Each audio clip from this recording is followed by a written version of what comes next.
What's up, Outlap F1 Nation? This will be episode 14 of season 6. You have found the Outlap F1 podcast, and it's our 2024 Miami GP race review show. This is going to be a good one, folks. You've got Andy, and I'm along with Cody tonight. Sadly, Dee was scheduled to be on, but had to bow out at the last minute. She has a very early flight, so we're going to let her catch that. But Cody, my man, welcome back from Michigan. First of all, it's good to have you home back and safe. You're in a part of the world that I know pretty darn well. But how do you enjoy the weekend, and how you doing? It was a fantastic weekend. I'm doing great. Feeling nice and refreshed. Spent most of the weekend, relaxing, doing some shopping, hanging out by Lake Michigan, looking at all the pretty flowers in Holland. So really nice time. Fortunately, probably the most exciting of the race, the most exciting race so far this year happened while I was enjoying myself in Michigan. So I didn't get to watch it live, sadly. But I still enjoyed it very much when I got home. Yeah, we will get into all that in just a little moment. We will keep you in suspense for very, very little because I'm excited to get into it for sure. So if you found our show, welcome, as David Croft would say. You can find us on Twitter, X, whatever that platform is still called. We're there. We post stuff. Check us out if you'd like to. We're also on Instagram, Discord, Reddit, and, of course, YouTube. At Outlap F1 Podcast is the handle for all of those places. You can see our link tree on our online profiles. If you on YouTube and you like what you're hearing and you enjoy what you're seeing, we have two ways to consume our content on YouTube. One, the traditional podcast without our lovely faces, but two, if you like to see our lovely mugs, here we are. We're happy to do it. You can click a like, you can click a subscribe button. We would be most grateful for that. If you're on your regular podcasting app, or if you're listening in the car, you want to do us a solid, click the 5-star button on your favorite podcasting app. I think we're on pretty much all of them. We're on Apple Podcasts, Spotify, Google Casts. There's something called Pocket Casts. Found out there was this thing called YouTube Music a little while ago. We put ourselves out there as well. So we try to go to wherever you'd like to listen and consume content. 5-star review just helps us get a little bit better, come up a little bit better in search results, helps us get our content to you that much quicker if you enjoy it. Email the show, chat now at outlapf1.com if you'd like to give us a pointer, whatever you'd like to do, comment on the show, question about anything related to Formula One, we're happy to answer it. Just as a reminder, thank you so much to our continued monetary supporters, including Dean Warwick, Gary Dolchester, Paul Weaver, Quentin Warden, Kevin Kelly, who's been sending me memes all day today. It's been great. Regan Stanzik, Timothy Brown, and, of course, Jonathan Scott. If you'd like to become a member of what we call the hashtag Outlap F1 Nation, you can see our link tree in those show notes, as I was talking about. $1, $5, all goes into making the show better. Upgrading equipment we currently have, making the equipment that we currently have that much a little bit better, try to make the show better for you, the listener. A final reminder, you can check out the good folks at Manscaped. You can take 20% off and get free shipping with our code OUTLAP. That's OUTLAP, all one word. We're proud, as always, to bring that to you. All right, the particulars are now out of the way. Cody, headline of the day. What you got there, sir?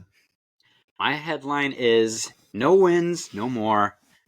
Tip of the cap to Lando Norris for getting his well-earned, well-deserved first win in Formula One. It was exciting. And here I thought Miami Grand Prix, based on the last couple, was a safe one to not have to watch live. But it turned out to be very exciting. It was great. And yeah, Lando has all that weight off his shoulders now. He looked elated, as he should, to finally get that first win. And no longer the man with the most podiums and no wins. So he gets to quickly shirk that record as well. So yeah, very, very exciting race and very happy for him. Yeah, my headline of the day is a similar vein to yours, and just what I thought. The last race ran the gauntlet of emotions for one Lando, and for me as a Lando fan, this weekend just said, hold my beer.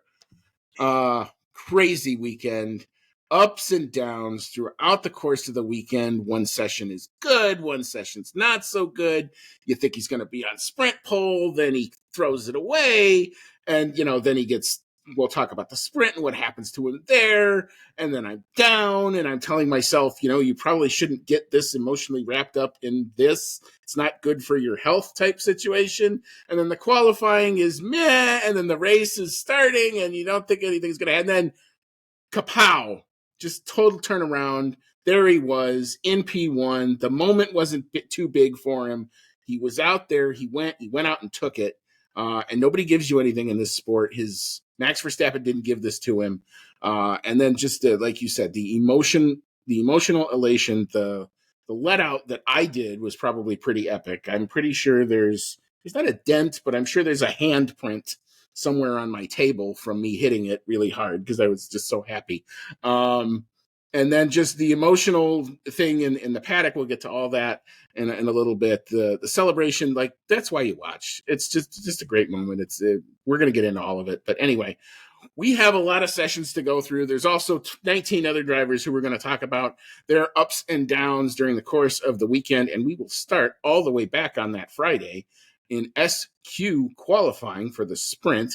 So 1 second here. All right, so starting the sprint in P20, unable to get out of Q1. That was the Williams of Alex Albon. P19, the other Williams of Logan Sargent. P18 was Valtteri Bottas. P17 in sprint qualifying was Zhao Guanyu. P16 was Pierre Gasly in the Alpine. Advancing through to SQ2, but going no farther. P15 was Yuki Tsunoda. P14, Kevin Magnussen. P13 was Esteban Ocon. P12 was Lewis Hamilton. And P11, George Russell. Both Mercedes out in SQ2.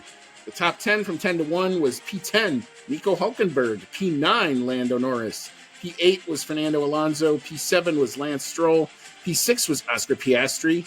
P5 was Carlos Sainz. P4, hello, how you doing, sir? Good to see you again.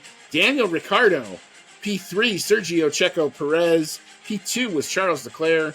And in P1, at this point, we thought it was the inevitable. Thanos doing what he does. Max Verstappen in the Red Bull, a 127.641. All right. So, Cody, big thoughts on the sprint quali? It, for the most part, ended up with everyone where I expected them to be, with the exception of Daniel Ricciardo being way higher than I think just about anyone expected. Getting everyone's hopes back up again. After he's had some pretty lukewarm performances at the beginning of this year, he has this where he comes out screaming with the P4 in the sprint. As we'll talk about, managed to convert into some pretty good points during the sprint as well. Williams looks really bad at the moment. They're pretty much hanging out at the back. We had some hope after last year that they would be doing better, but it seems like they've got still some ironing out to do with the team itself before they get the car going well again. And then, like you said, the Mercedes drivers both out in Q2, which is kind of scary for them. They just seem to be going backwards further and further at this point, or maybe not even backwards. They're just getting, the other front running teams are just pulling further away from them, I think. I mean, we see here that they both got out qualified by Nico Hulkenberg. Now, when would you have thought a few years ago you'd be talking about Haas out qualifying Mercedes in any session? Yeah, I mean, probably a little I think all the teams, especially in this session, definitely all look to be on the back foot because they only had the one practice. And two, the mandatory tire compounds, I don't think really worked well here. So everybody has to go on the mediums in SQ1 and SQ2. The benefactor of that, believe it or not, was Lando Norris in the McLaren, who actually sets the fastest time in all of the sessions in SQ2 with a 127.597, only to have to then switch to the soft tire, which there wasn't a lot of running on that at all. It definitely appeared to be giving up. It was very warm down in Miami this weekend. And it looked like, he basically said he overpushed, Lando did. Tried to really, really throw it around in the first sector, and the car just jinked on him, and he caught it. But by then, he had already kind of sacrificed the lap time in the first sector. Had a good second sector, good third sector, but it wasn't enough. So P9 for him. And that proved to be kind of important when we get to the sprint. As you mentioned, the two Mercedes, not being able to get into SQ3, that was surprising. Not able to fire their tires. The issue seems to be they get a different car, it seems, every time they go out. One time they think they got it dialed in, they look okay, and then the next session, it completely turns around and is the opposite for them. So very difficult adjustments to try to stay on top of for them. And a very, very finicky car. A degree or two of track temp seems to really, really affect them. And that's very hard to try to, engineer and keep in front of. But yeah, on the positive notes, Daniel Ricciardo, where did that come from? You kind of look at the characteristics of this track. There's certain parts of it that kind of remind me of Mexico, where you're just kind of off the throttle, gliding the car. Maybe that's where he's still really strong. V-carb coming up and as a theme probably throughout the course of the rest of the weekend, being that annoying factor. Like, they were just there and doing things and being there throughout the course of the weekend, giving the Haas's some frustration, giving the Aston Martins even at certain points some frustration as well. But that was good to see. Nice to see on the Friday there. All right, so we will then transition into that sprint, and we'll go through who finished where. Let me reset the sound. All right. So the two non-finishers of the sprint involved in a lap one incident, those were the McLaren of Lando Norris starting from P9 and the Aston Martin of Lance Stroll. We will talk about that incident in a little bit. P18, the dude's got more penalties than I think certain people have properties at this point in their name. Kevin Magnussen and the Haas. Wow, we're going to have to talk about that. P17, Fernando Alonso and the other Aston Martin, probably a victim again of that lap one incident. P16 was Lewis Hamilton, the causer of the lap one incident in some ways. P15, Esteban Ocon. P14 was Valtteri Bottas. P13, Alex Albon. P12, George Russell. P11 was Zhao Guanyu. P10, where did that come from? Logan Sargent and the Williams. P9 was Pierre Gasly, and your points finishers in the sprint. P8 was Yuki Tsunoda. P7 was Nico Hulkenberg. P6 was Oscar Piastri. P5 was Carlos Sainz. P4, he stayed up there. Daniel Ricciardo in the V-carb. P3 was Sergio Perez. P2 was Charles Leclerc. Only 3 seconds adrift from P1. Still inevitable at this point of the weekend, Max Verstappen in the Red Bull. All right. Cody, big thoughts on the sprint? A really good mix of points in the sprint here. Not everything going to those top 5 teams. We got Nico Hulkenberg getting a couple points, Yuki Tsunoda getting a point, Daniel Ricciardo scoring really big with that, maintaining P4 in the sprint, which was very exciting. Everyone's back on, Danny Rick's side again after that performance. As we'll talk about, it's really too bad it didn't quite carry through the rest of the weekend. But a big contributor to everything getting shuffled around was that first lap incident where we kind of went bowling with Lewis Hamilton. He gets a good start. He really guns it up the inside going to turn 1. He flies in there, and we get this domino effect where, if I remember correctly, Fernando Alonso was already kind of getting squeezed from the outside by his teammate Lance Stroll. Lando Norris was on the outside of Lance, and then when Lewis Hamilton comes barreling through on the inside, he causes a collision where Fernando gets sandwiched by him and Lance Stroll, and then Lance Stroll gets hit in sympathy into Lando Norris. Lando Norris is out of the race on the spot. Lance Stroll's out of the race. Fernando Alonso's sprint race is pretty much ruined at that point. And Lewis Hamilton comes on the radio and says, yeah, there was a gap there, and I went for it. And I'm not sure that was really a great move going into the first turn. I personally thought he deserved a penalty for the incident, and yet the race stewards did not agree. They ended up letting him off the hook and did not give him any penalty for that, though he did get a penalty at the end of the race for, I believe it was speeding in the pit lane, which ended up costing him some points.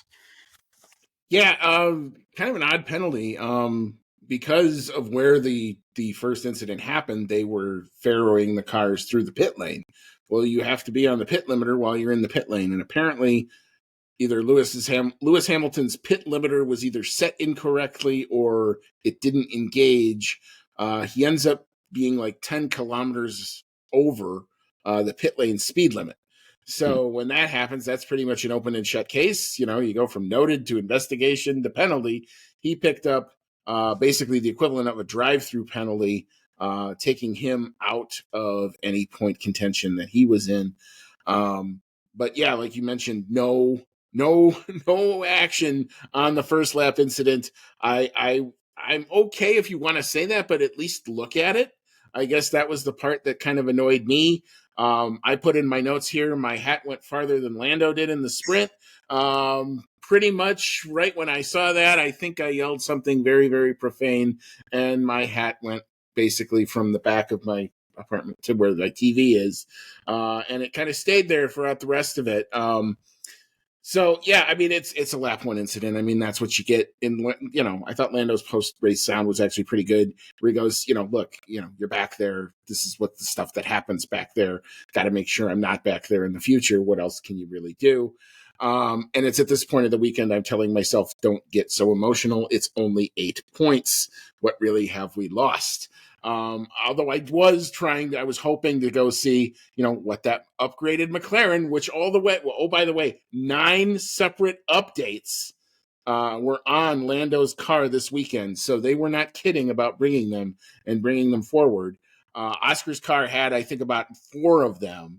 He'll get the full package next time out in Imola. The team has already announced that. But, you know, in terms of the on-track battles, then in the sprint, I thought the defender of the day was Daniel Ricciardo. Sergio Perez kind of easily got by, which is to be expected, a Red Bull versus the V-Carb. But Carlos Sainz in the Ferrari, unable to get past despite many attempts in DRS, with Daniel out of DRS, not able to convert the moves. Whether that was a characteristic of where the track was or the grip was at this point in the weekend, I don't know. But again, you know, for a guy who had not scored a point, now he's in the points, and well earned for Daniel Ricciardo here.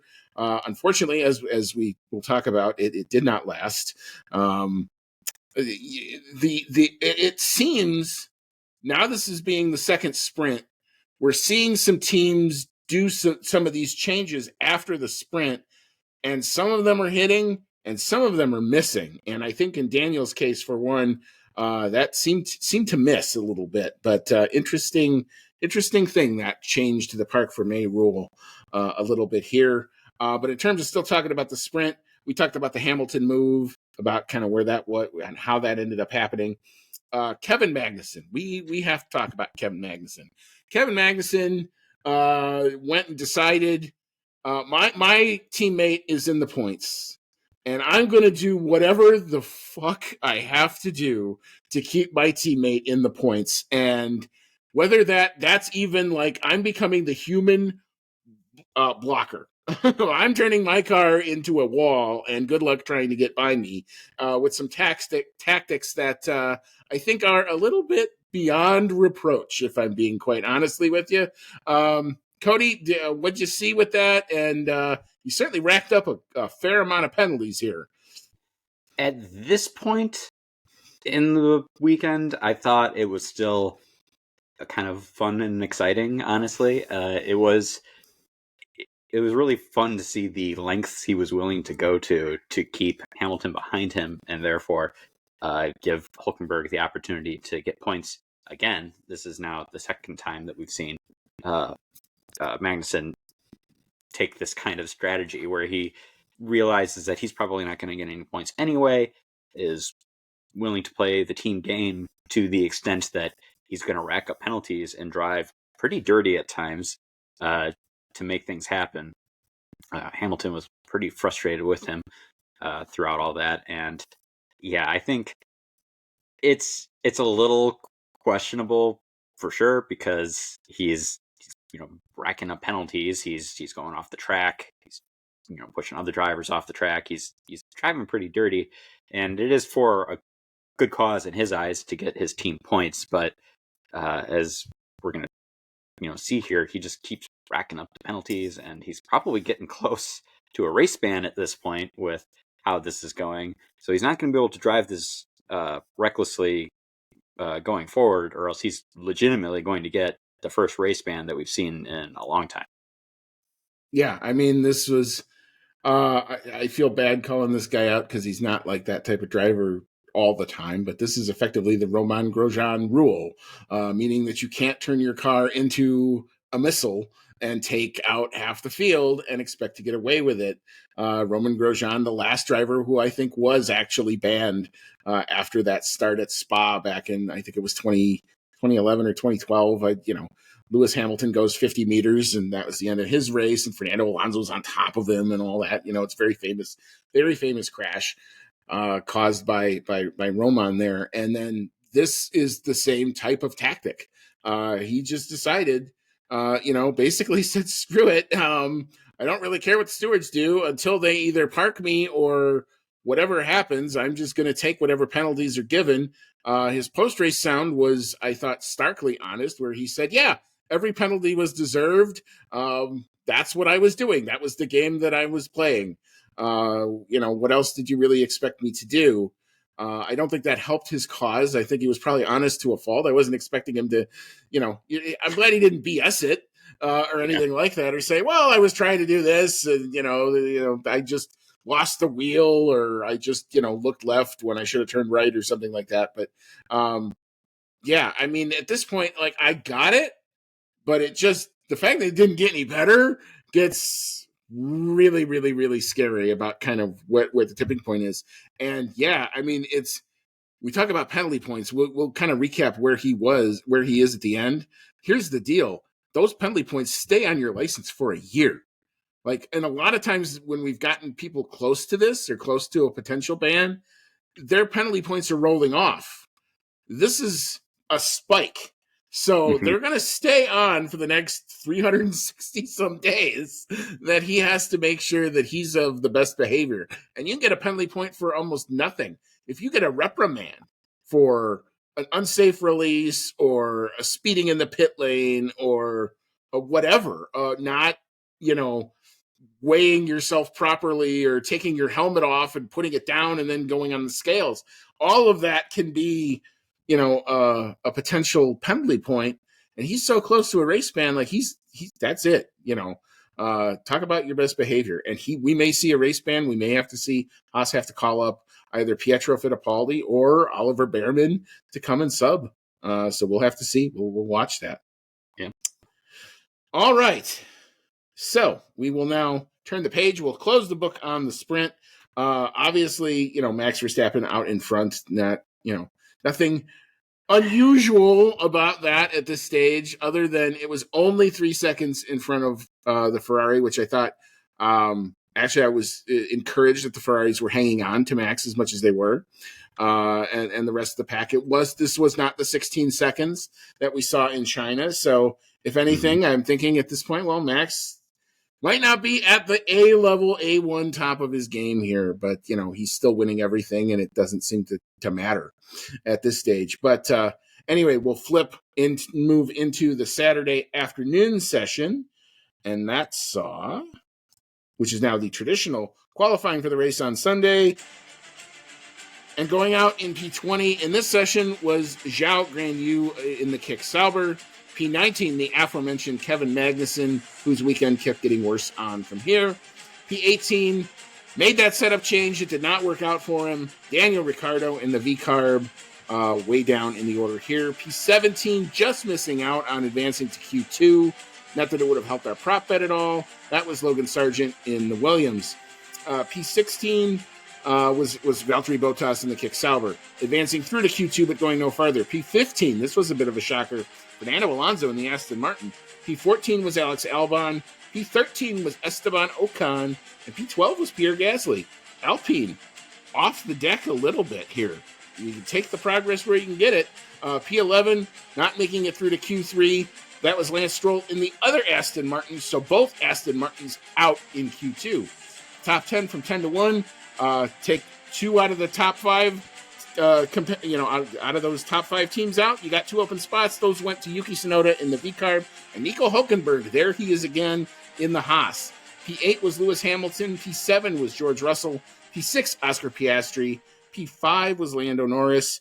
P4 was Sergio Checo Perez. P3 was Carlos Sainz. P2 was Charles Leclerc.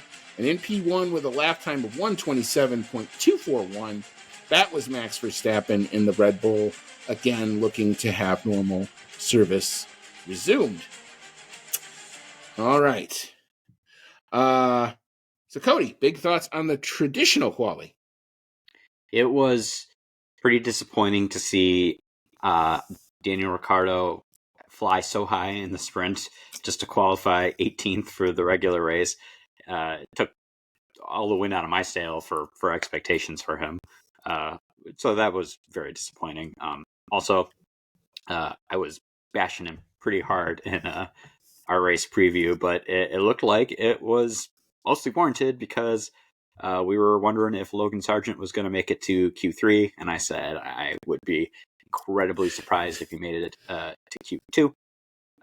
He did not, and so I feel that my bashing was at least a little warranted. I do feel a little bad with how his home Grand Prix weekend went.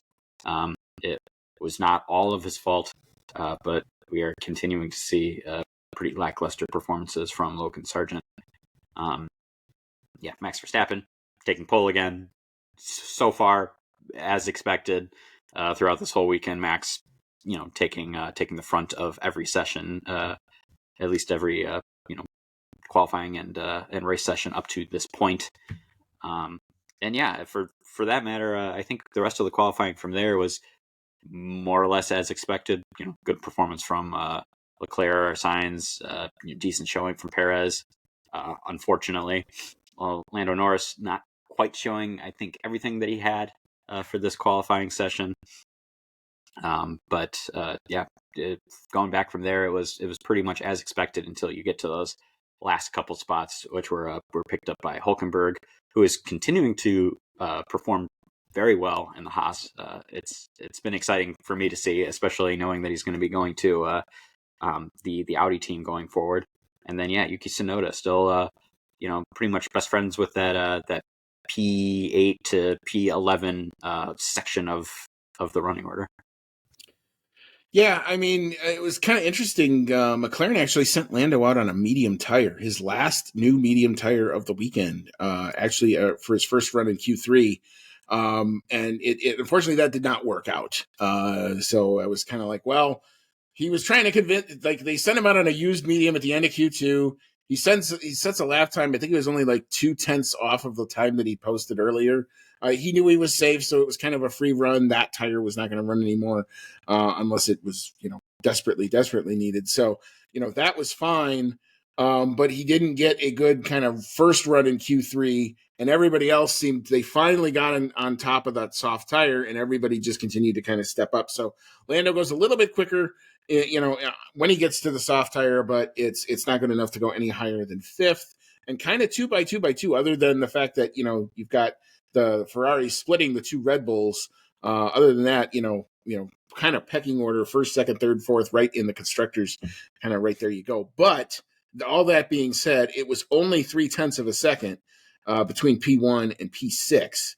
So, that was very, very, very tight, small little margins, at least in the qualifying. All right. So we will get to the full race on Sunday, and we shall start with our back markers, as we are apt to do.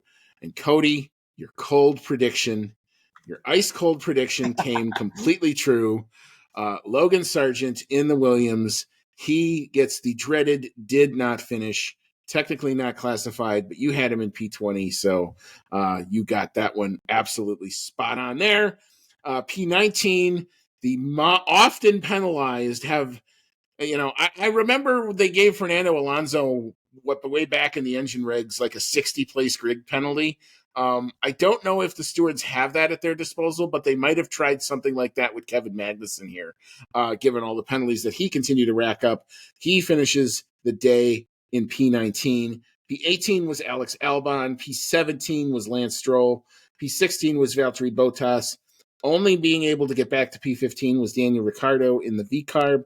P14 was Zhao Guanyu. And we do have to talk about the other McLaren on the day, P13, Oscar Piastri in that McLaren. Obviously not where you would expect him to be. But Cody, other thoughts on the back markers, or if you want to talk about Oscar, you're free to do so. I feel really bad for getting that prediction right for Logan Sargent. I guess I'm happy I got the point for it, but I feel bad that it happened the way that it did, because I really don't think it was his fault. Logan Sargent wasn't really having the best running this weekend anyway, but the reason he is not classified is because he got taken out of the race by Kevin Magnussen, who made a pretty daring move up the side of him, and as we were switching over to the next turn going to the opposite direction where Magnussen was now on the inside, he was still hanging on, probably when he shouldn't have been, especially since this wasn't for points paying positions. He fought it a little too hard. Logan Sargent either didn't know he was there, or was just trying to take the racing line, because at this point he was probably entitled to it. And they collided, and Logan Sargent goes flying into the wall and is out of the race. So too bad for him there. We were already kind of talking about Kevin Magnussen's performance this weekend and how it just kind of got worse. I feel like this one was where it stopped being entertaining, because he wasn't doing anything to really, I feel, help Nico Hülkenberg score points at this point. So there wasn't really much reason for it, other than the fact that Kevin Magnussen just likes to fight hard, defend hard for any position on the track. I really think he should have given this one up, though, because he did take Sargent out of the race. He destroyed any chance he had of having a decent result at that point as well. And this was, the last incident that got him very close to this race ban. Now, we've seen in the past, when drivers start getting high up in the penalty points, that it seems like stewards and FIA seem to give them a little bit more leeway as far as awarding more penalty points. There's been jokes in the past about how no driver will ever get banned again, because it seems like as soon as they get close to a ban, they stop receiving penalty points, even for incidents where you could argue they deserve it. But as you said, we've had a big spike for Kevin Magnussen here. He's going to be holding on to these penalty points for a long time. And with how he's been driving lately, it's really difficult to imagine him going long enough to lose some of these penalty points without knocking up some more. So either he's going to be given extraordinary benefit of the doubt going forward, or he might actually get banned, or he's going to have to really, really tone it back going forward. Yeah, talk about having to be on your best behavior. I mean, he gets, I think, a 10-second penalty for the collision there. Brings out the safety car. We'll talk about the safety car and what that did to the overall race when we get to the podium in the midfield. But causes the safety car, has unauthorized or ineligible work done to his car during that safety car. That gets him another penalty. Then apparently doesn't serve the penalty correctly, which gets him another penalty. And then, later on, he gets 3 track limit strikes and adds another penalty on top of that. So I think that's 4 added to the 3 that he got, each one carrying a point or 2. And now I think he's on 10 out of 12 in terms of total penalty points. Yeah, not funny. I mean, like, it starts out, and maybe you can laugh at the one that's in the sprint. And Lewis, to his credit, even though that was the guy that he was screwing over throughout most of that sprint, kept actually a fair good humor about it.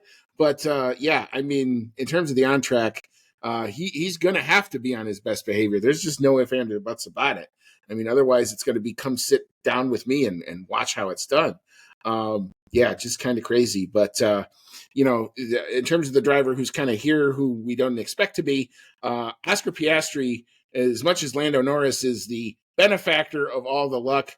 The hard luck case, I think, has to go out to one Oscar Piastri, who I would say throughout 85% of this weekend, including half of this race, was the better driver in the Papaya cars this weekend. His start was absolutely amazing. He starts P6. Sergio Perez goes for what I would call you thought the Lewis Hamilton move was ambitious. The Sergio Perez move is also ambitious, to say the least, and he damn near took out both Ferraris and his teammate. The fact that there was no contact is a compliment to the driving of one Carlos Sainz, who got himself out of the way of a Red Bull missile. It gave me, harkened me back to Mexico last year, where Perez just said, I'm going to hang it out and whatever happens, happens. And there you go. But he manages not to hit anybody, but that enabled one Oscar Piastri, who was starting on a new medium tire, which I thought was very significant. And he found the grip on the outside of one of the turns. It turns into the inside, or the way that the circuit's laid out. And it looked like he just had the zipper grip and goes up 3 spots into P3. Later on, makes a nice move on Charles Leclerc for P2. Looks like he was setting up to have a really awesome race as well for him. And then, the safety car comes out at not a good time for him, because he had literally just pitted. That put him back down to P4. And then a unfortunate late coming together with one Carlos Sainz in turn 17. Looked like Sainz was on the inside, trying a bit of an ambitious move. Could not keep his car under control. The back steps out, and that, even though Oscar was giving him room, Carlos Sainz's rear tire ends up in Oscar's wing, breaks the wing. Oscar's complaining of a huge vibration in the car after that contact. He basically drops from P4 to P8. Didn't look like he was going to be able to keep the points in. The McLaren boxed him, changed his wing, did manage to recover, did actually set the fastest lap of the race, but it was not to be any higher than P13 for him. Cody, what'd you think of the move by Sainz on Piastri in turn 17? The stewards did assess a 5-second penalty post-race to Carlos Sainz, which actually dropped him one position in the standings. So what'd you see, and what was your take on it?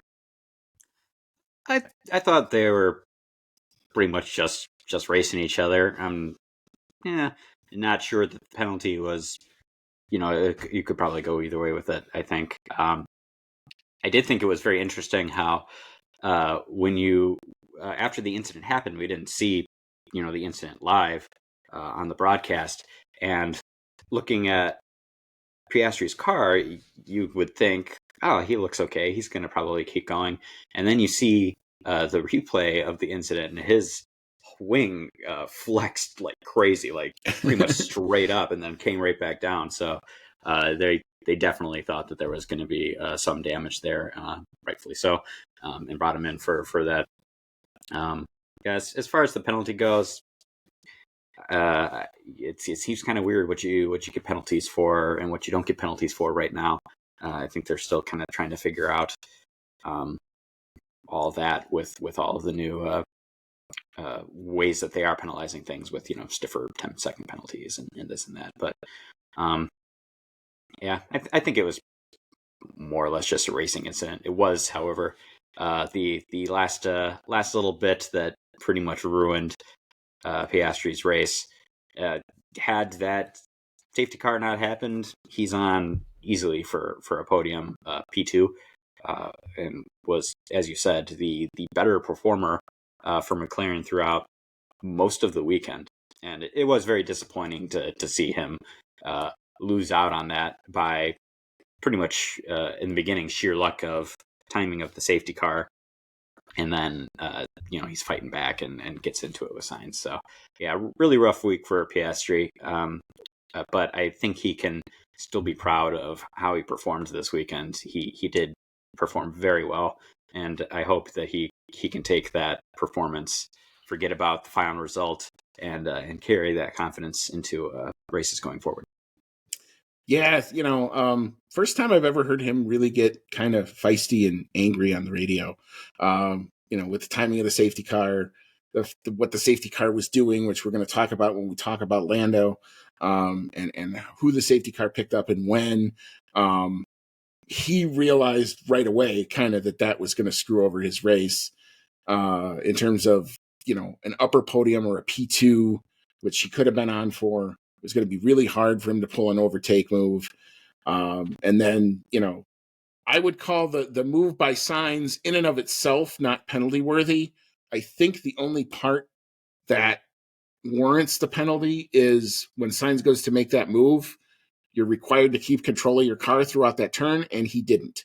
The last little bit, he locks up, and he's basically Sainz as a passenger kind of at that point, because he's trying to turn the car. Piastri's trying to leave him room, and the car just steps out on the back of him, and it's kind of an unfortunate thing. But when you try a move like that, you have to maintain control of your car. So I had some debate with some folks on Twitter about this incident. I generally am you get more with less penalties. I don't like to see particularly post-race penalties, except in cases of like something really egregious that happened. I don't think that was it. It's interesting that stewards only brought out a 5-second penalty to this as opposed to a 10-second or some of the other stuff that we've seen for on-track stuff. So again, the FIA, no consistency argument yet again, seems to rear its ugly head. So I'm okay with it, but I would have been fine if they would have said that that's a racing incident and let's move on, because it kind of, it just kind of was. I don't think either driver was being egregious in either way. Oscar was trying to leave him room to make a move. Carlos was trying to make a move, and the car just stepped out on him. So, all right. So we will leave the back markers here. We will then move into the midfield, and that midfield saw the Alpine of Pierre Gasly come home in P12. P11 was Nico Hulkenberg. P10, Alpine off the deck and scoring points. Esteban Ocon. Is that a harbinger of some things to come for them? P9 was Fernando Alonso. Good recovery drive for him after starting in P15. P8 was George Russell. P7, the other little star of the weekend in the other VCARB fortunes slipping over between sprint and here. Yuki Tsunoda, hell of a result here. P6 was Lewis Hamilton. P5 was Carlos Sainz. And in P4, Sergio Checo Perez in the Red Bull. That lap one incident kind of proving to be his undoing in the race. Cody, big thoughts here in the midfield. You already pretty much talked about the missile that was Sergio Perez in that first lap. He just barely missed the back of Max Verstappen in that incident, or could have been incident. And I think the tone of this would be very, very different had he actually hit somebody. Had he hit Verstappen, especially, we'd all be talking about, oh my God, is Checo going to get fired again? Right when he's been performing very well, and we're all like, nah, he's going to stick around. They're going to keep him. Fortunately, he does not hit anybody, and ends up, bringing home a decent result. I am of the opinion that, based on the Red Bull's performance in qualifying and in race pace right now, which is to say, up until now, has been pretty much unstoppable as long as it finishes. I've kind of been of the opinion that Checo should be getting podiums more often than not. He didn't quite get it this weekend, and so I feel like maybe he should have at least been able to beat out Charles Leclerc, in all honesty, but he didn't quite get there. Fourth place is still a very strong result, though. Lewis Hamilton making a good fight back for points. Yuki Tsunoda, getting some great points again, way up in P7. He's continuing to perform very well so far this season. And then, Esteban Ocon finally getting that first point for Alpine. So I promise you I will not say Alpine is my rubbish award for this race, because they finally got that one in. He's pretty much had a really quiet weekend throughout. Lots of action on track this weekend. And Esteban Ocon not really up in the thick of it. I believe I think it was in the main race, and since I kind of watched all of the sessions in pretty close proximity, I might be getting some stuff mixed up. So I can't remember if that side-to-side battle between Ocon and Gasly at the start was in the Grand Prix or the Sprint. Grand Prix. But that was a Grand Prix. Grand Prix. Okay, good. So That was going to be some Alpine on Alpine potential violence there with two cars going into that little tiny corner in turn 15 there, and that, very, very tricky. It looks like it's only one lane wide, and apparently that you can fit two cars in there. We didn't know we could do that because the two Alpines were doing that, but they managed to keep it clean. Interesting. The car is actually now back to the weight limit, so they've taken a lot of extra, whatever the excess weight was that they started the season with off of there. They've done actually some very quiet upgrades. They also have inherited one David Sanchez who left McLaren a couple weeks ago, and probably the most amicable adult split in Formula One that I've ever seen, where they just said, you can go and I'll leave. And he goes over to Alpine. So they're going to benefit from his services kind of moving forward. I would say, actually, if you're looking at where the arrows are pointing, Alpine might be one that's kind of pointing upwards a little bit. So this could be something of things to come. If they can kind of get into that scrap with Haas and the V-carbs and be in there consistent, there's points on offer, as you're seeing, as we've kind of gone through enough of these rounds now. The top five sometimes have an off weekend. Aston Martin were kind of out of it. Mercedes were a bit out of it. That gives opportunities to other players to step up and score points. We saw Ricciardo do it in the sprint. We saw Tsunoda do it here. And here we see Ocon getting the first hard-earned point for Alpine, for a team that needed something good. I think they went and got it. I think they call even P10 a success here. All right. So we will now move into the podium. P3 was Charles Leclerc in the Ferrari. P2, Max Verstappen in the Red Bull. And P1, God, does it feel good to say this, Lando Norris in the McLaren. 1 hour, 30 minutes, and exactly 0.5 seconds comes home to take the win. Let's kind of reset the stage. So let's talk about that safety car. It was the pivotal moment of this race. Lando had started P5, was relegated actually down to P6 when Piastri made the great start that he did, and is kind of stuck behind Perez early, but he's saving his tires, and he dropped, I think, maybe even 3 or 4 seconds behind Perez. And that was actually intentional. Lando was trying to, because he had used, you have to go back now to Saturday, he had used his last new medium in Q3, trying to make that medium tire maybe get some extra lap time in it. It didn't work. So now that's a used medium that he's starting the race on. So he's in super tire mode early, drops back, like I said, about 3 or 4 seconds behind Perez. And then all of a sudden he kind of gets the hurry up and says, okay, we're done saving. We think we're good on the strategy. And from that point on, he was pretty much the quickest car on the track. He gets up to the back of Perez. Perez dives into the pits. They let him go. They did not cover that stop off. McLaren said, we're pointing forward and we're going to let you go after the Ferraris. And Lando's response, I love this. Oh yeah, okay, I'll go get him.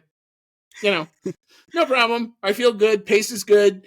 I've listened to Lando's radio for a long time. He sounded very, very upbeat. He was very happy with what his car was doing. So I thought, this is a chance for something good to happen. I did not think we were going to get where we got, but okay. Pit stop cycle goes through. Lando stays out. They're looking to extend him on the medium tire. His medium tire was holding up. He was still setting some really good lap time on it. He had, I think, a 10-second gap actually in front of Verstappen, who had now pitted. And then that safety car hit. And the safety car hit. And the first thing I start doing is I start looking at where he is on the track. And I see the double yellows come up on the timing. And I'm like, okay, when are they going to throw it? And you can obviously tell it's going to be some sort of a stoppage because Logan Sargent is not moving. That car is no longer moving. That car is going to have to be helped out. And there's damage, I think, to the Armco as well. I'm watching the timing. And the timing is always in front of all of the onboards and all the broadcasts. So I see safety car come up on it, and I know it's there. And Lando's on that long straight, and he's just coming into turn 17 when I see the graphic change. And I'm like, okay, is he really going to take advantage of this? Is he just going to dive in the pits here? Well, then he stays out, and I'm still not seeing the bollards lighting up. I'm like, when did they throw the safety car? And it's as he's on the main straight. And my heart actually sank. I went, oh no, it's happened again. He's going to get picked up by the safety car. Everybody's going to be right on his rear end. He's the only one that hasn't pitted. He's either going to pit and drop, or he's got to make like the 10 best qualifying laps of his life on an old medium tire to try to build a gap to then try to box later. Well, that's not what happened, because then I'm watching the onboard longer and I'm like, dude, where's the safety car? I don't see it. Lando's doing his weave bit. He's driving to the Delta. And then they put the graphic up. And I actually thank God, like, as all the times I've ever criticized FOM, I thank them for putting this graphic up. They put the graphic up and they told you where the safety car was. And you could see the orange dot, or the papaya dot, excuse me, out in front of the safety car. And that's when it finally hit me. And I went, wait a minute, wait. He's going to, yes, he can. He can go all the way around. The safety car has got Verstappen behind him, and everybody else is behind. I go, this is not just a free pit stop. This is a no-pressure pit stop. I said, because he's going to be the only one that comes in and boxes. And sure enough, that's what happened. He comes around. Meanwhile, the safety car is now released Verstappen and everybody else who was effectively a half a lap down. But Lando's able to make his service, his good pit stop, regardless, 2.1 seconds, nothing to sneeze at. And, oh, by the way, the pit stop work in this race was amazing. Red Bull 1.9, Ferrari 1.9. So shout out to all the crews doing their thing this weekend, too. But Lando gets to make his stop, and now he's on a new set of hard tires, and Verstappen's on 7-lap-old hard tires as well. But you still think it's Max Verstappen. You know, it's Thanos. He's still in the race. Even when Lando was leading at Cody, when you and I were there, what did you keep looking at? Where the hell was Max? What was the gap to Max? When was it going to happen? And so they get going again. Excuse me. And Max takes that dive bomb into turn 1, and I'm, completely tensed up. But right after that, it was like Lando found that zipper grip again that Piastri did on his start. And by the 4th turn, he'd opened up a gap. I'm like, okay. And then you're just kind of waiting. When does Max do that push? And in the meantime, Lando's gap is just opening. It was literally like, from a timing standpoint, watching the opposite of what always happens to McLaren, where they're elite for a while and then, Red Bull just is the elite for longer. Lando's opening up a gap. Max doesn't have this. And you're about maybe 10 laps into that stint, and I'm like, wait a minute, this is on. This is really, really, really on. And he held off all the way to the end. I was watching the Sky feed, and I wanted to tell David Croft to stop talking several times, because he's like, we're not going to jinx it. We're not. I'm like, stop talking.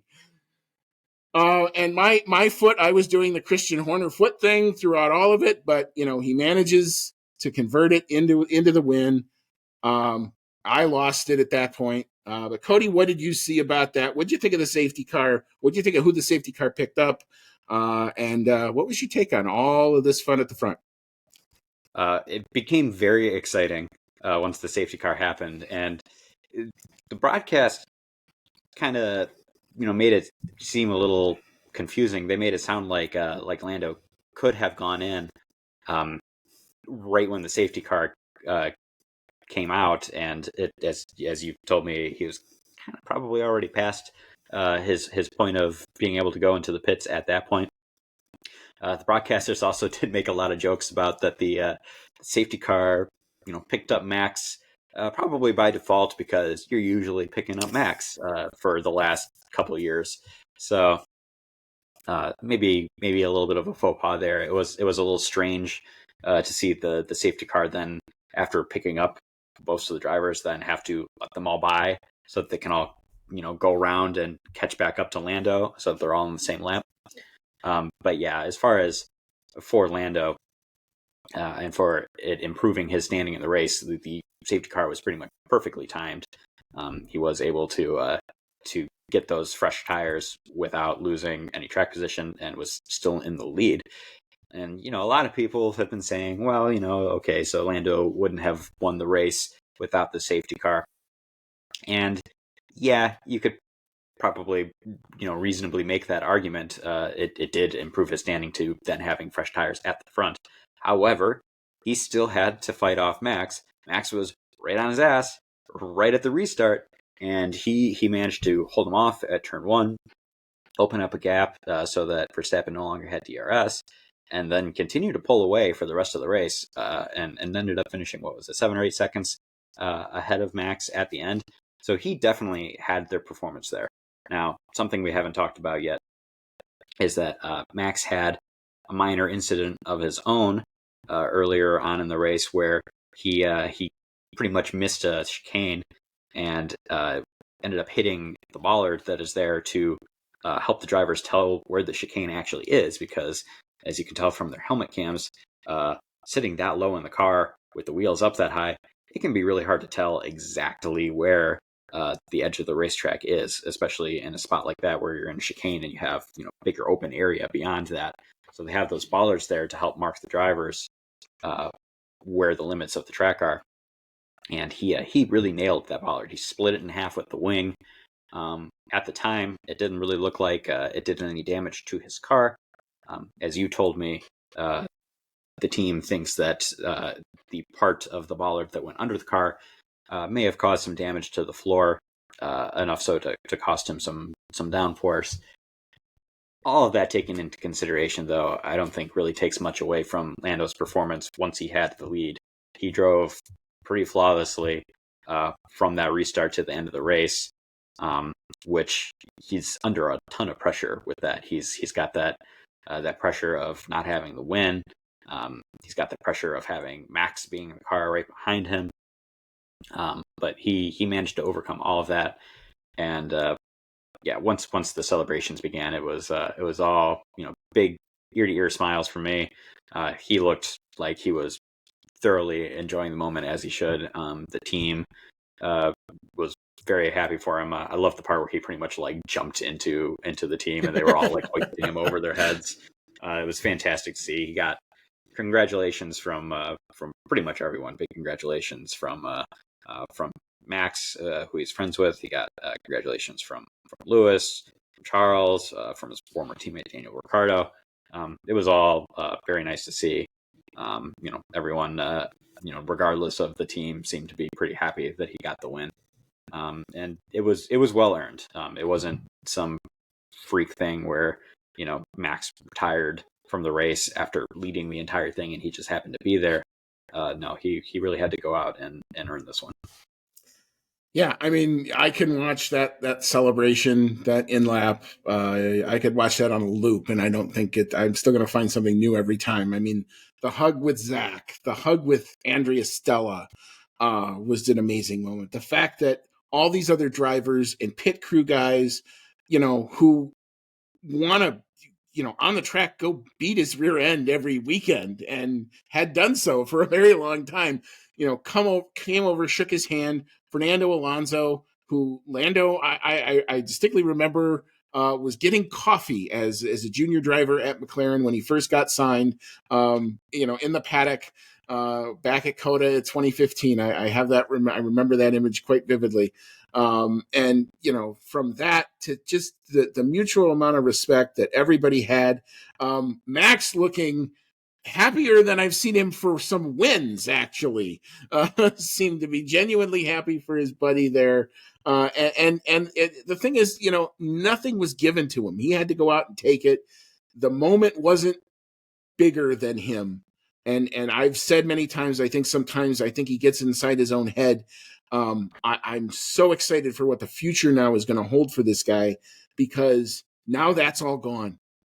He doesn't have to worry about that. Doesn't have to carry that anymore. What could be for the rest of this season? And hey, this is and the other part of it, you could have told me that they were bringing all the upgrades here, and I still wouldn't have put a bet on Lando to win here. This was McLaren's worst track last year. old car, old spec notwithstanding. They were P17 and P19 here last year. They were dog crap. And they couldn't get out of their own way. I remember them not being able to race a Williams down the straight. They couldn't pass anybody. It didn't matter what they tried to do. Everybody was so frustrated, and then it was after that they go to it was after this race that they start to really put those upgrades into the pipeline to get them ready for Austria last year. But since that time, and since Zach made the decision to say, whatever we're doing isn't working, we're going to clean house, we're going to restructure, from that to here is an amazing turnaround. It's basically from the back all the way now to the front. Do I think Lando will win again this year? I'm certainly hoping for that. It's going to take, it's not going to be easy. I think you kind of got a series of circumstances. Obviously, the safety car was a huge thing. And then you also had the fact that I think Red Bull in general around here were not perfect. They weren't like Singapore bad, but they were not their normal selves. It was certainly not the car we saw in China. It was just that little bit off, and it's so marginal up at the front right now. And that's the thing. Like, yeah, this upgrade package isn't going to give them the same lap time that it gave them last year, but they don't have that far to go. It's so close that all you got to do is just get that little bit here and there, and track position being as important as it is, maybe we'll see something, go on from here. But yeah, I mean, that entire celebration, amazing moments. Like I said, I've watched it like 3-4 times. It's just a great, like, that's why you watch. I actually called into the national post race show, to express my gratitude to those guys. That's one of the reasons I'm a Lando fan was, it was Jonathan Green who was doing an interview with a very young Lando Norris in New Zealand when he was racing for the Toyota Racing Series. And I'm like, oh, who's that guy? That's a funny name. But then you start reading and you start paying attention, and then McLaren signed him, and you start understanding that this might be, a really good thing for my favorite team. And finally, potential was realized this weekend. So I couldn't be more happy for him. And I hope it's just a harbinger of things to come and good things for the team. And Oscar, your win is coming as well, because this package, that guy's not going anywhere either. So we're going to have some fun the rest of this season for sure.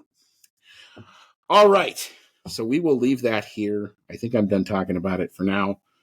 May talk about it later on, but who knows? But anyway, we're going to leave it here. We're going to take a quick break. We will recap where all of the standings shook out after this round.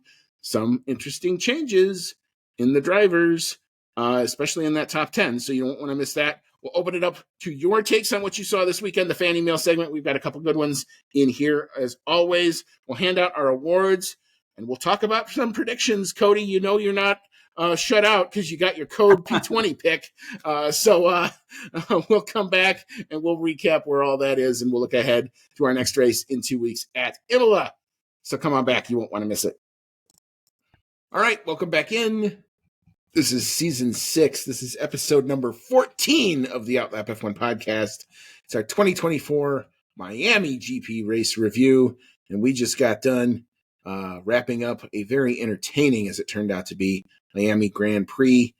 You've got Andy, and I'm along with Cody tonight. And now that we've wrapped up the race itself, it's time to check in on where all the standings shake out after this round of the championship. So, Cody, I'll let you do the drivers, and I'll chime in with the team standings.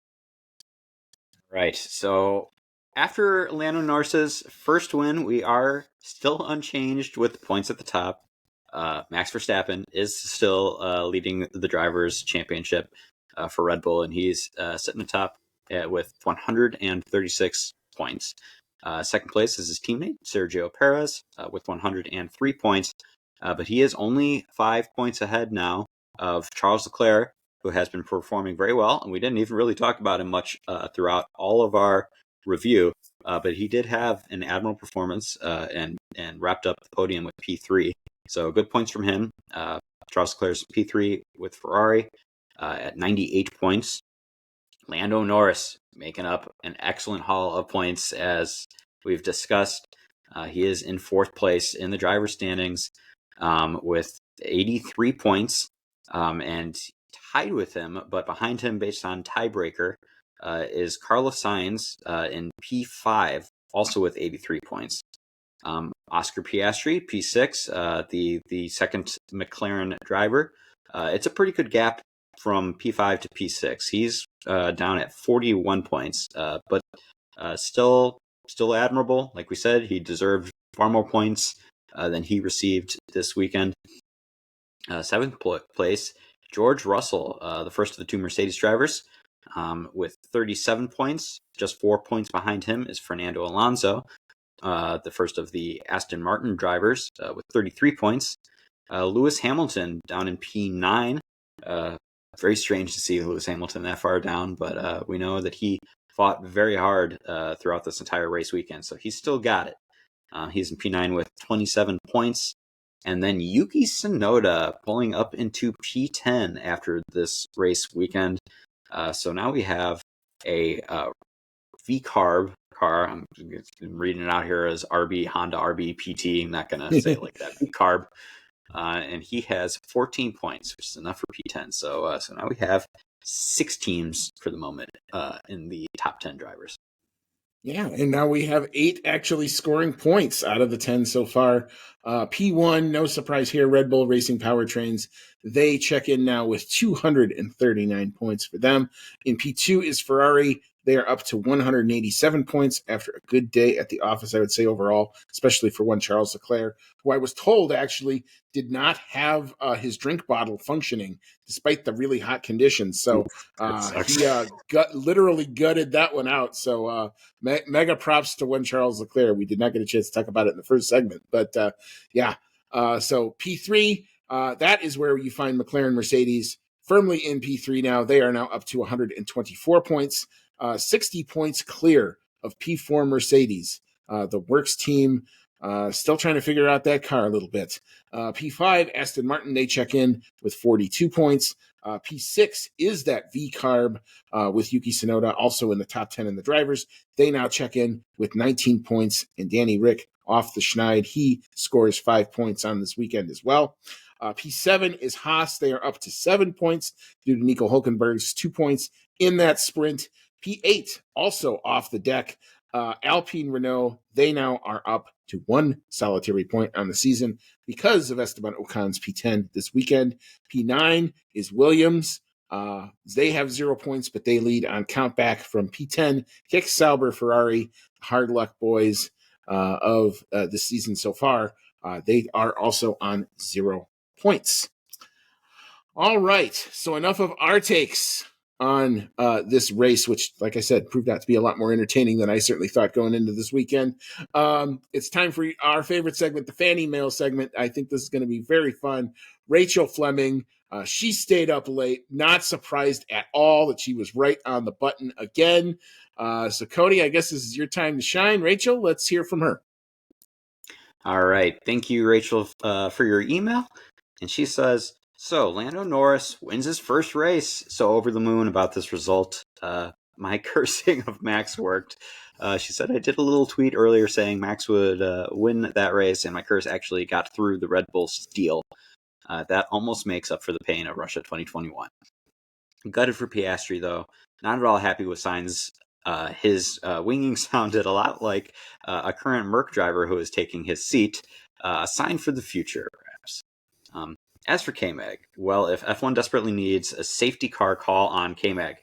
Outside of this, though, another very questionable weekend. I know Hulk going to Audi, has eased the pressure slightly. However, if this continues, Ollie Behrman might be in the Haas later on in the season due to the amount of penalty points he is racking up. However, I just want to say again, Lando Norris wins his first race. It will take me a while to take that in. I saw, Rachel, your cryptic tweet. And I think the first part of it was you were cursing one of the English football teams who ended up saying, this team's going to win. And then they went out and lost. And then you decided to get inspired and said, Max Verstappen's going to win the Miami Grand Prix. And then that actually ended up working. So however the karma works, Rachel, thank you. from one McLaren suffering fan to another. Thank you very much. Actually, I don't know who she actually roots for, but if it is McLaren, like I would just say, from my own heart to yours, thank you very much. I share a lot of your comments. I'm gutted for what happened to Oscar. I thought he deserved so much better. That car looked really, really hooked up, even with only half the upgrades on it. So what happens when he gets the full package, and what can he do at a traditional weekend without, the crazy sprint stuff? I'm super excited to what he's going to do and what his potential is for the second half of this season at all. We talked about the Sainz incident. I'm okay with giving a penalty. I'm also okay if you decided to say, that was just kind of racing. Like I said, I think Sainz is fine until that last little bit where the back of his car just stepped out on him. And I don't think it was intentional. He was not trying to take Piastri out by any stretch. Just kind of what happened. We talked a lot about Kevin Magnussen. Ollie Behrman might be in the car on a needed basis because if K-Mag cannot mind his P's and Q's for a very long time now, like I said, he's up to 10 penalty points, 2 more, and it's a race ban, and that's automatic. So he's got to be really, really, really careful with how he drives, and I can't imagine how it doesn't affect how he's going to drive. Especially with the pressure on, and does he really want to stay in F1 because of it? So interesting what's going to go on at Haas and their off season as well, with the car actually looking not half bad this season at all. You can't fault them for, they're getting the most out of what they got. So yeah, we'll watch that. We'll have to see kind of where that goes. But thanks again for the Lando comment. I'm still taking it in as well. I haven't gotten wipe the smile off my face just yet. Excellent. Thank you, Rachel. Our next email comes from Formula, and they said, "Wow, I am so bummed I didn't go to watch this race live." Me too. Trust me. My boy's first win. What a freaking day for McLaren and Lando. Sure, he had a bit of good fortune, but it's still a win on merit. This bodes very well for the competitiveness of the rest of the season. And some side notes from him. Sergio Perez almost got fired on turn 1, lap 1. Hulkenberg routinely proves he's one of the better talents in the sport. Logan Sargent's fate is now sealed. Rumors of Kimi Antonelli trying to get into that seat next year now. I agree with pretty much most of the side notes. I would say Logan Sargent's fate was probably sealed a while ago. I honestly thought it was sealed before we even got to the season, but here we are. It's really too bad because it is he seems like a good guy, and it is really nice having an American represented in the sport, but he's just not performing up to the level where he's going to keep that seat beyond this season. Hulkenberg, yes, very good. Very excited to see him go to Audi. I hope that Audi comes out screaming in 2026, and he has a car that he can, finally get his own race win or podium or whatever, to knock some of those unfortunate records that Hulkenberg has. I think it would take a little more than that incident, which could have occurred to get Perez fired. But yeah, as I said before, it feels like it's this big seesaw with Perez. He does really well, and everyone's like, oh yeah, he's got that seat sealed in. He's, he could compete with Max, and then he has a rough middle part of the season last year, and we're thinking, oh my god, he's going to lose the seat. Daniel Ricciardo has his name on that seat. Everyone, at the team really likes Danny Rick.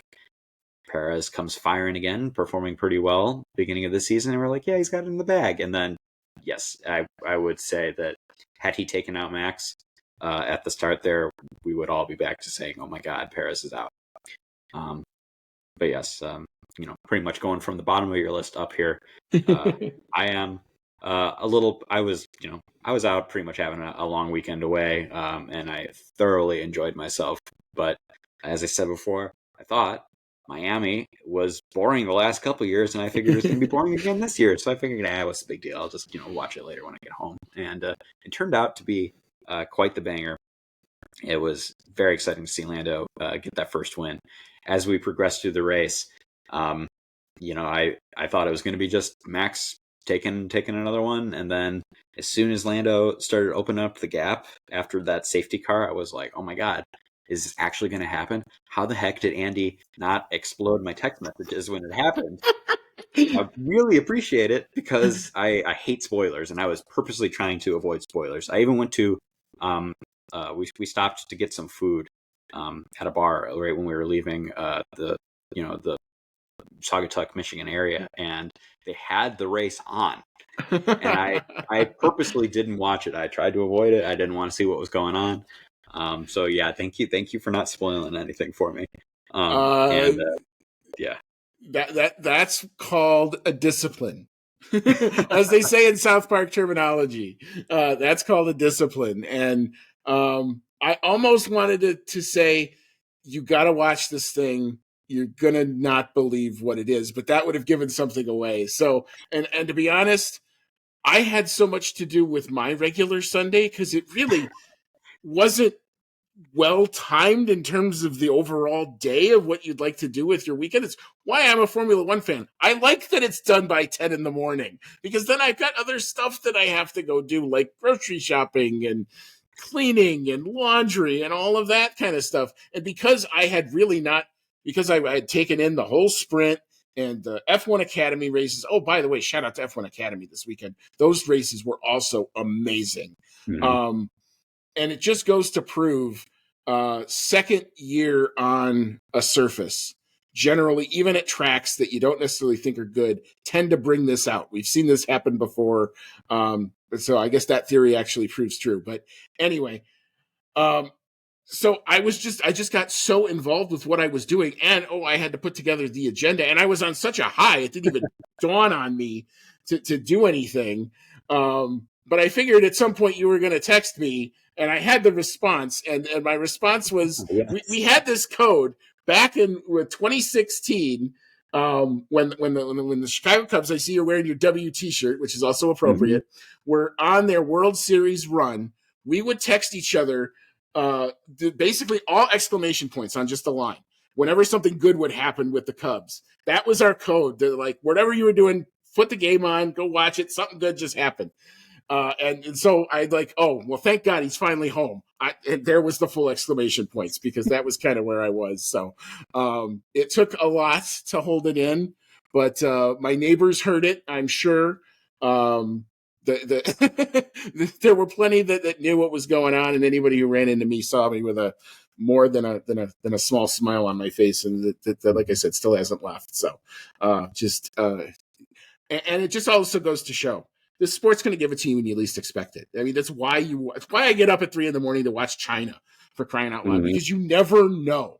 You think the minute you think you're like, I've been watching this sport a long time. Sometimes I think I know what I'm talking about, and I think what's going to happen. Like I told you earlier, I wouldn't have bet a dime that of all places, Miami, in a McLaren car in 85-degree heat, that this is the place where Lando Norris gets rid of the duck. No freaking way. I'd have said Qatar. I'd have said Japan. I'd have said maybe Silverstone. Not here. Not here. God is my witness. Never would have had it. And Silverstone might still happen. Yeah, that would be the place, man. If they could put it together in Silverstone, that would be fantastic. And you did get a hearty laugh out of me with the exclamation points. That was very, very funny. So, and actually, the Formula guy said, had we done our recording yet? I said, no, get your thing in. So we're happy to get you in.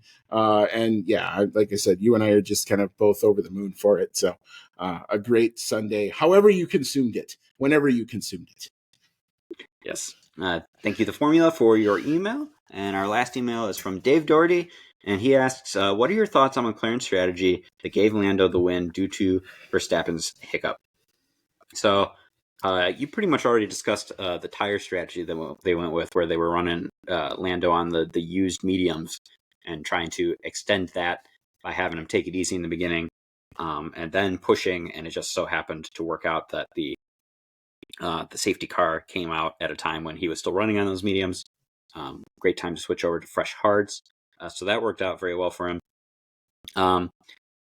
Verstappen's hiccup with hitting the bollard, it's kind of really hard to know how much of that contributed to Lando winning, without knowing really how much damage was done to the underside of the car. When he hit that bollard, I figured if there was going to be any damage, it was going to be to the wing, because he pretty much sliced the bollard in half with the force that he hit it with that wing.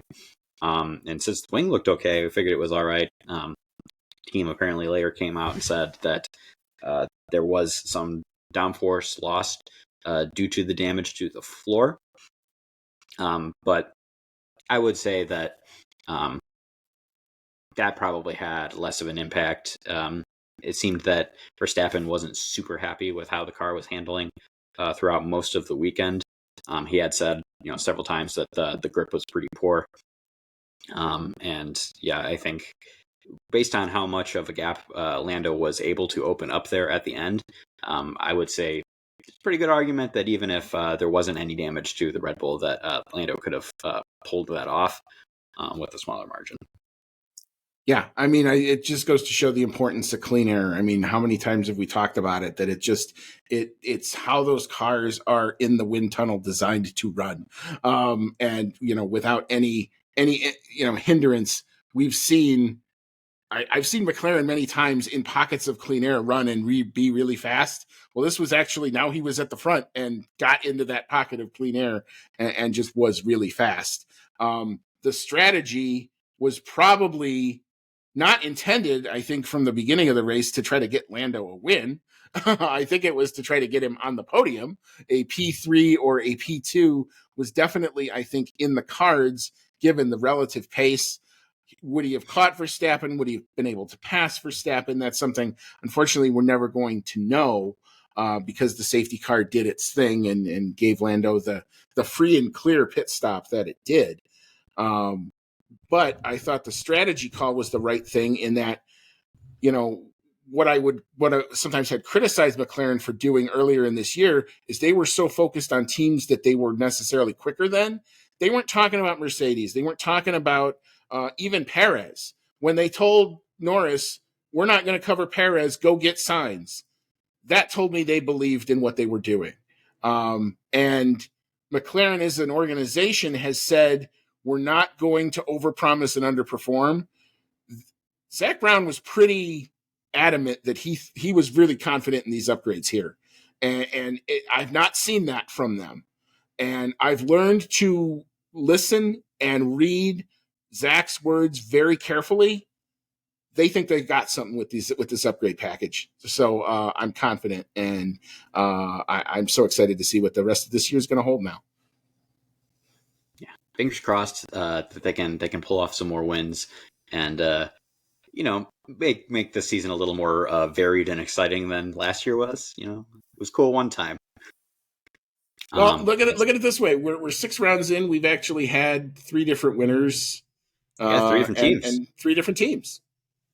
So yeah, so we're already the statistical anomaly of last year isn't going to be repeated, if nothing else. Yes. So yeah, I mean, well, we could still have Max win every race for the rest of the season and break other records, but so far, hopefully I'm not jinxing it that's going to happen.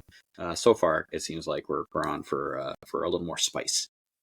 I would actually point to Monaco, because I actually think you could have 3 or 4 different teams just because the qualifying is so close and it's so hard to pass there. Whoever's going to win that qualifying, you want to tune into that Memorial Day weekend, man, because that's appointment television. I'm excited. After what happened at Monaco qualifying last year, I have this wish deep down in my gut that Aston Martin has designed their car this year specifically for Monaco so that Fernando Alonso can get the win there. I would be so happy. But we've got a few weeks yet before we see what happens with that one. Yeah. Thanks, Dave, for your email. And yeah, it looks like for the predictions, you actually pretty sound. Oh, right. we got. You want to go to predictions? No, we can mix it up. We can mix it up. We'll get back to awards, but we'll talk about predictions. Cody, we told you got your P20 bonus pick for Logan Sargent coming in P20. You also got the pole sitter. You got Max right for there. You got the prop bet. Yeah, Logan Sargent did not make Q3, so that was a pretty fairly easy one there. And you got the sprint P1. Max Verstappen taking the win in the sprint gives you 4 points on the weekend. I had a slightly better weekend, even though my podium was completely screwed up after what Lando did. And I'm happy to have that, by the way. So I got the pole sitter. I got the fastest quality time.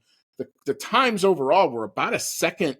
We were a second quicker than where they all were, and I think that was kind of down to the conditions and the tires. Mm-hmm. Interesting. I heard Mario Iasola from Pirelli in the post race. They think they may go a step softer next year, which might actually prove to be a little more interesting. So, in terms of degradation, but I got the quickest quality time, such that it was. I got the fastest lap time. I got P14 in the bonus pick. I want to say that was, forget who that was, but I want to say that was, who was P14? P14, that was that Joe was Zhao Guan Yu. Guan Yu. I got Zhao Guan Yu for that. I got the prop bet for Logan Sargent. I got P1 in the sprint, and I got P3 in the sprint. Thank you to Sergio Checo Perez for not being a Red Bull 1-2, but a Red Bull 1-3. So I finished with 7 points on the weekend. So, hey, I took this one. All right. And we'll have to I'll figure out where we are kind of in aggregate, because I think close.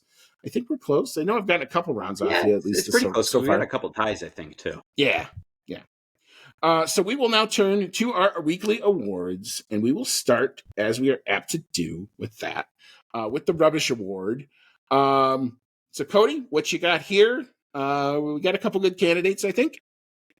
My Rubbish Award goes to the fact that Lewis Hamilton did not get a penalty for that lap 1 incident in the sprint race.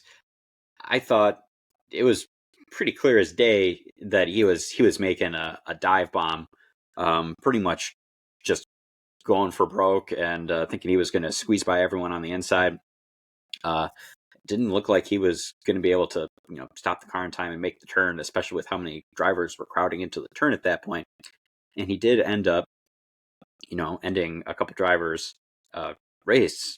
And I know that the stewards and the FIA say that they don't look at the outcome of an incident. They just supposedly just look at what happened in this little vacuum of what happened in the moment. But what happened in the moment is he couldn't make the turn. He couldn't stop the car. I don't think there was a good chance of him being able to do that. So I really thought he deserved a penalty there. We've seen drivers get penalties for less, and no, they didn't give him anything. As I said before, he ended up getting a penalty for the pit lane speeding anyway. But yeah, I think it sends a bit of a bad precedent that you're not giving out penalties for that sort of thing, because how bad would it have looked if Sergio Perez's dive bomb resulted in drivers' races being ended in the Grand Prix, and then they gave him a penalty for that? Or conversely, they didn't give him a penalty for it, even though it was potentially more egregious of a dive bomb than what Hamilton did. It would have been messy and hard to explain why they did what they did in either incident. So yeah, I thought that he really should have gotten a penalty for that, hence my Rubbish Award. All right, very good there. My Rubbish Award goes out to poor Kevin Magnussen, who I kind of feel bad doing this for, but dude, I said this about Lance Stroll last time out, that it wasn't funny. This is also not funny anymore. It's kind of funny in the sprint.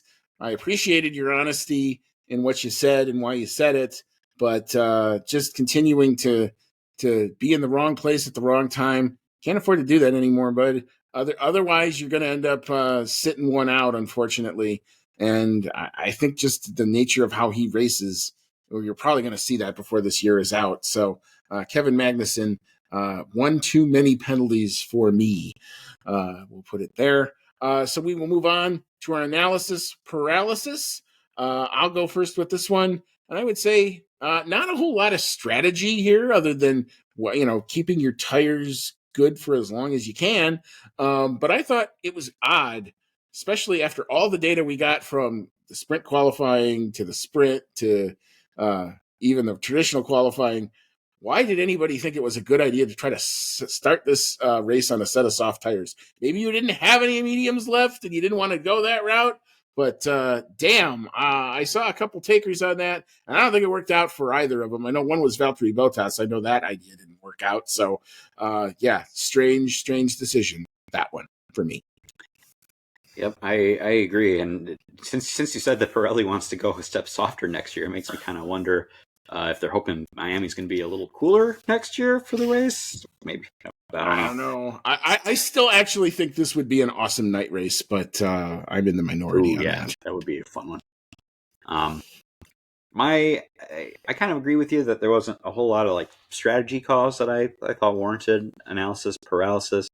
So I'm going to give mine to the safety car taking Max Verstappen as the leader there, and then we had that little oopsie daisy where we got to let everyone else back around to catch up to Lando and have him pull up to the safety car. I thought it was just a little bit of maybe a weird timing thing with when it came out, but either way, that's going to be my analysis paralysis.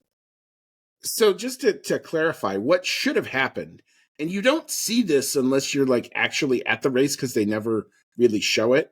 What the safety car is supposed to do is come out and kind of be stopped at basically pit out right before the end of the pit out portion of the pit lane. And that's where he's supposed to wait to then pick up the leader. And I saw some stuff on social media that said, well, if the safety car had done what it was supposed to do, would Lando had still had the free stop? And the answer to that is yes.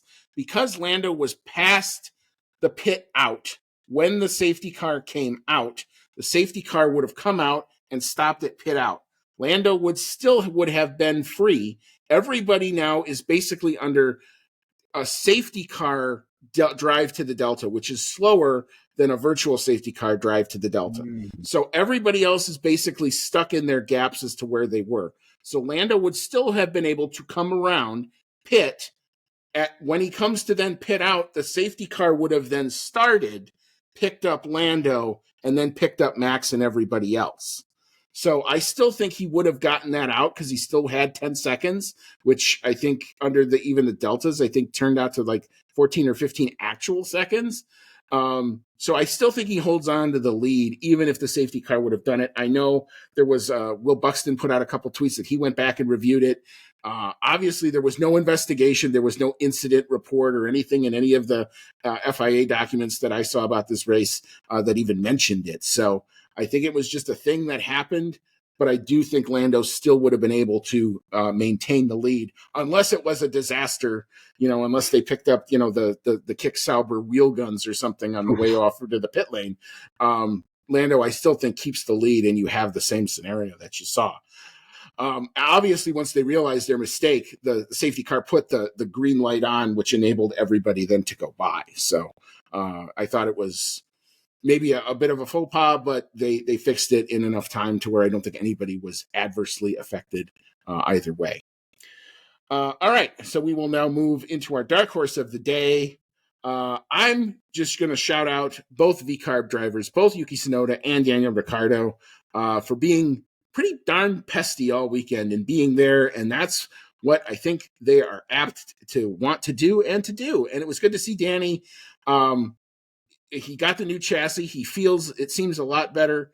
It sucks that they kind of went away from whatever setup worked on Friday between Friday and Saturday, but that's sometimes how the cookie crumbles. But if Daniel's going to build some confidence, that's good because he needs to do it and needs to do it now. You got 3 drivers for 2 seats. And I don't want to see, I love Danny's personality, so I would love to keep him in the sport if at all possible. But also good for Yuki Tsunoda, a guy who's under pressure as well to impress. And even if it's not at VCARB, he's putting his CV out there to say, hey, somebody else pick me up if you want to as well. Yep. I'm going to go with 2 drivers for Dark Horse Awards. I agree with you with Daniel Ricciardo. I think he deserves a Dark Horse Award for his sprint performance. Really good. I don't think anyone saw that coming, that he was going to be all the way up in P4 for the sprint. And I really hope that gives him a good confidence boost and that we see him performing better the rest of the season. Maybe trading points with Yuki Tsunoda more often. And then I'm also going to give a Dark Horse Award to Esteban Ocon for finally getting Alpine that first point. Had a, you were talking about that they've kind of quietly been upgrading the car, and other than Gasly and Ocon fighting at the beginning of the Grand Prix, pretty quiet weekend from Ocon overall, but it was good enough to get that point. So good on them. They are no longer sitting there at the bottom with 0 points. They can now hold that 1 point over Kick Sauber and Williams, and potentially more to come. So we shall have to see. It's Formula One. You got teams rising and falling all the time. This is what I keep saying. Red Bull looked unbeatable, and then Adrian Newey says what he says, and then now who knows where the future is going to be. So who knows? That's why we keep watching. So anyway, we are now kind of to the end of our rundown. We have Imola in a couple of weeks, and if you can say the entire name of the Grand Prix in one breath, I will give you a point for that. I can't. It's the something sponsor made in Italy, Emilia Romagna Grand Prix. But we didn't get a chance to go racing there last year because of the flooding in the Emilia Romagna area. It'll be good to get back there. It's a track with a lot of heritage to it. And I think you're going to see a lot of upgrades. I think Ferrari have announced they're going to bring some upgrades here. So now we get to see what the fight back is there. Obviously, we're going to see Oscar Piastri get the rest of the McLaren upgrade. And this seems to be now we're transitioning into the European season proper. Month of May comes at you thick and fast. You got Imola and then Monaco at the end of this month. So going to be some fun times ahead for sure. Cody, any final thoughts before we head on out? Oh, we didn't do driver of the day. Jesus Christ. That was what I was going to say. I was like, man, I'm Lando so gets excited. Oh, my God. And you skipped. No, it's all good. I figured we were just going to say, well, we skipped over driver of the day because it's a no-brainer. You said Lando. I said Lando. Pretty much anyone who said, voted in the race said Lando. So I figured we're all in agreement on that one. I have papaya in the brain, and I'm sorry. It kind of just killed the brain cell there. Yes, Lando Norris, obviously driver of the day. Like I said, hook that celebration up and put it in my veins. I could watch that over and over again.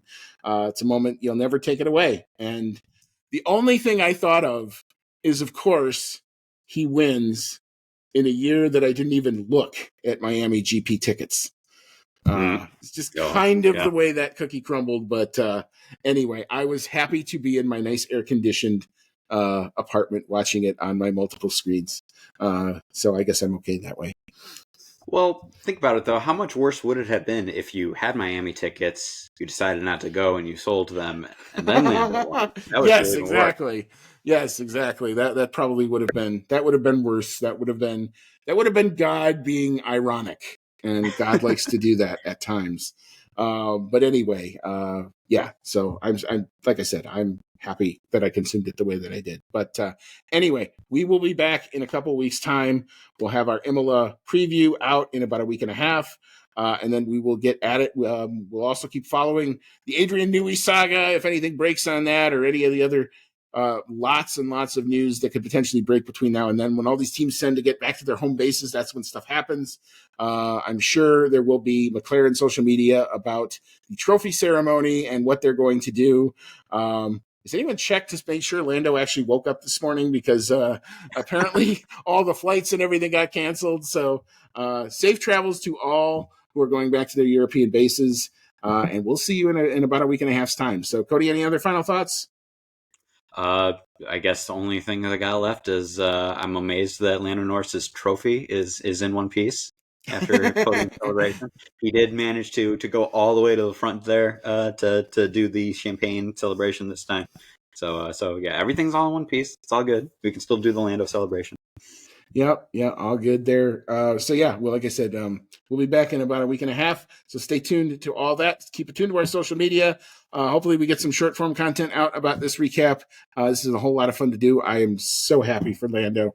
But anyway, until next time, may all your laps be fast.